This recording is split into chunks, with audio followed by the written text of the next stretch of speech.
So about a week and a half ago, I had a very bland cooperatives are awesome presentation, and then remembering the conference from Brisbane last year, it's going to be very boring for everyone who attends because everyone knows what cooperatives are, they know why they're awesome, and they know why we need more of them. And then about 4 days ago, I had a very, very overly complex presentation because I'm presenting on co-ops in Canberra in about a week and a half for farm forestry.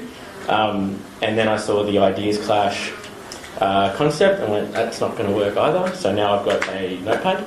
And as an ex-Murdoch University student, I'm having horrible deja vu of unprepared tutorial presentations. It's coming back to haunt me right now. So my name's Daniel. I've been working in the space of essentially food and fibre and sustainability and ethical production since early 2009. I spent 5 years working for Fair Trade, so working with the Fair Trade label, with producers, retailers, trying to get that system up and running and increasing its impact. But then after that, I moved into a different certification scheme, and I've been working with the Forest Stewardship Council up until about a year ago, where I was managing a very conflicted national standard development process. Basically, we had a multi-stakeholder model where we had environmentalists in the room, we had harvesters in the room, they hate when you call them loggers. We had the CFMEU in the room, we had Indigenous representatives, we had community representatives, and we had to find consensus, for want of a better term, on what it would mean to be a responsible or sustainable forest manager in Australia and get the green tick. That process is nearly done, but as you can imagine, if you've ever looked at the front page headline about forestry, it was a very fun and angry process. But when I was working with Fair Trade, I spent half my time promoting the concept of cooperatives. All the coffee growers we worked with were in cooperatives. All the tea, cocoa growers were in some sort of either workers' cooperative or smallholder cooperative, whether you're talking Ghana, Papua New Guinea, East Timor. And so talking about the benefits of that and understanding the economics of that and how it helps. And then looking at this concept of the forest conflicts, I hate the word, but it is what it is, in Australia, and looking at two particular conflicts from a policy point of view. So one, if you talk to someone in the federal government about what do you think of forest policy, why would you touch it, they always talk about conflict. In one breath, I'll talk about conflict on the conservation front, which everyone knows a bit about, but on the other side, they'll actually talk about conflict with agriculture. There is a really long and unfortunate history of angst and lost properties, and if you watched any of the Royal Banking Commission, you would have seen some of the people who lost a lot of money on growing trees on their farms in that respect. And so the more I looked at that, and now industry is spending millions of dollars again going, we need farm forestry cooperatives. And they're doing it. There's a project out of Melbourne University right now looking at it, and they've gone, all right, we need to get some seed capital to get farmers to organise, and they'll get the aggregation, they'll get the efficiencies, etc., etc. And it looks exactly the same as what people were saying in 2008, which looks exactly the same as what people were saying in 1998, back. And so there's also a level of scepticism. Now, I just spent the last 3 months working with the forests conservation groups down the south on their farm forestry and land care proposal under the Forest for Life campaign. And one of the things that struck me, and so this is the idea that I'm putting out there around forests and cooperatives, and it's a 3-quarter formed idea before we get it to Canberra hopefully in another week. And it's that cooperatives, to me, aren't just about improving economic transactions for people. Like when a community gets a food co-op together, the intangible benefits are community, which everyone knows about. The economic benefits are increased buying power. When farmers come together, form a cooperative, they either get the economic benefits of shared resource, equipment, etc., or the economic benefit of group marketing. That's all well and good. But talking to the Wilderness Society, talking to farmers, talking to the government, state foresters, you can't get over this conflict. So the question that myself and a colleague of mine have been working with, how can you design a business model that actually gets over the conflict, rather than just using cooperatives to deal with some of the economies of scale, which is all that industry is talking about right now. And so we started playing a few, they're not sophisticated enough to call them mind experiments or thought experiments. If there was a Latin term for back of the napkin experiment, I'd use that. Not sure what it is, I'll come up with one. But essentially looking at, I'm not going to get into the science of biomass and using forest residue for energy and that sort of thing. I'm not going to touch that. But talking to a lot of people in the environmental movement, and you get past the science of it, people do agree to disagree. And it's an issue of trust, as an example. So they look at wood chipping. You look at wood chipping from the last 30 years. In the 1970s, they were told, it's just residue. It's just residue. It's 10% of the market. Native forest logging, plantations, they're still going to be about high value, structural timbers, etc., etc. That's not what happened.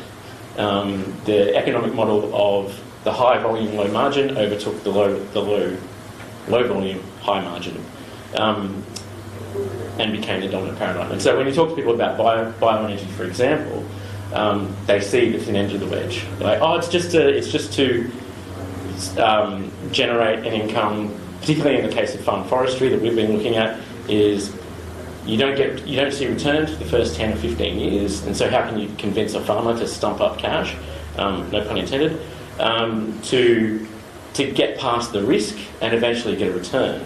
And so we looked at things like, well, what if you did some clearing for residue to keep an income coming through and at least be cost neutral and remove the risk for the first 10 years? Talk to the conservationists who are part of the project. They're like, yo. Be very careful about what you're talking about. That's a very delicate subject. And we couldn't get over it. Again, conflict. What about and everyone's in a weird silo. So then we started talking about, well, what if the environmental groups were actually part of the cooperative rather than just a stakeholder outside of the farmers? And so they actually drew money. So they actually received an income from the cooperative themselves. So suddenly there's an economic incentive for them to maybe entertain some of these ideas as you get along. However, on the other side of they're part of the decision-making structure. They can go, actually, no, we're not going to do this. And so those on the forestry side who are like, well, actually, if we go through and we thin this forest, we can get some wood chip out, we get a little bit extra, we'll make a little bit extra money. They can't make that decision without their business partner, not their stakeholder, their business partner going, you know what, all right, well, let's have a chat about it. If we're all happy just to make 5%, but maintain these things, we're actually incentivising them to balance it out. The biggest frustration I had working in the forest debates was that everyone would talk about, we need to get everyone in the tent. We need to get everyone in the tent. As long as we're all talking, we can agree to disagree, get everyone in the tent.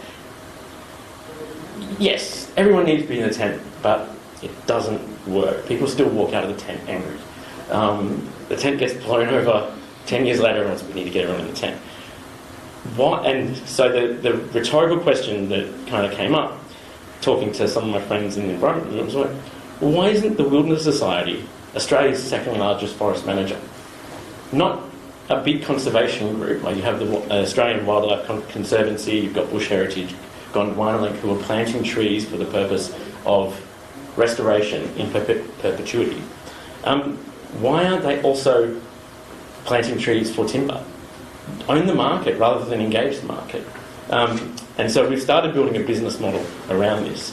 And then the other thing that we realised is that, well, you go and talk to the people working in carbon farming, you go and talk to the people working in landscape restoration, and you talk to the foresters, and for the most part there's a 90% skill overlap. We're actually talking about the same set of skills: landscape planning, soil, water, ecological management, the whole lot. And they're all working in silos. Everything's really expensive. It's really expensive to plant trees. Of all things, it's really expensive to plant trees down south. And then they're also all competing for a lot of the same money. And it's all just kind of slowly breaking down. And so we did a financial assessment of just a basic 40,000 hectares over a 42-year period of high-value eucalypt on farms down south. And it makes about that. It's at a very small discount rate that an impact investor may consider. it's profitable but unjust. It's such a narrow thing. But then you look at Gondwana and you look at some of the other groups, they're receiving large grants to plant trees for no return, zero return. And so when we started designing a cooperative model, looked at the finances and changed the finances because you've got some investment coming from institutional investors. I want to see my 15% over 20 years, blah, blah, blah. But you're also chucking in money from philanthropists, you're chucking in money from impact investors, and the actual economics change. You change the incentives within, you change the economies of scale for the skills you're using, the land you're using. You actually improve landscape outcomes because everyone's managing it together, functionally. But you also start getting over all the conflict because you have a shared business. Everyone's incentives are aligned. People can agree to disagree and walk away, or they can agree to keep moving on because their hip pocket, they're all working from the same hip pocket. And as much as I think it's easy to say money is the root of all evil, money's not going anywhere anytime soon. So we're sort of playing with this idea of how do we make that work a little bit better. And so that's the half-formed idea. I didn't show I intentionally decided this morning not to put the slides because I would have spent 5 minutes just talking through a graph of finance and species growth rates and nonsense. But I just want to talk about the general idea of actually using businesses to overcome conflict and competition in particular. And so where do I see WA in 2035 in that regard? I'd like to see us own the problems together and own the solutions together. And I mean financially own. You can go into any business. I've worked with lots of social enterprises. I've worked with a lot of corporates, and everyone views their dollar the same, a different way. I have a different. I don't even view my dollar the same way. When I walk into Coles, I'm a very different spender to when I go into IGA. I'll go into Coles and watch every cent. I'll go into IGA and go, ooh, $20 cheese, nice. And that's how we all are. And so if you have everyone considering their dollars but within the same business model, I think it's going to get a lot easier to move from that. The presentation we saw this morning by Andy, from reform to revolution. I don't see the two as conflicted, but I see reform as the Trojan horse for revolution.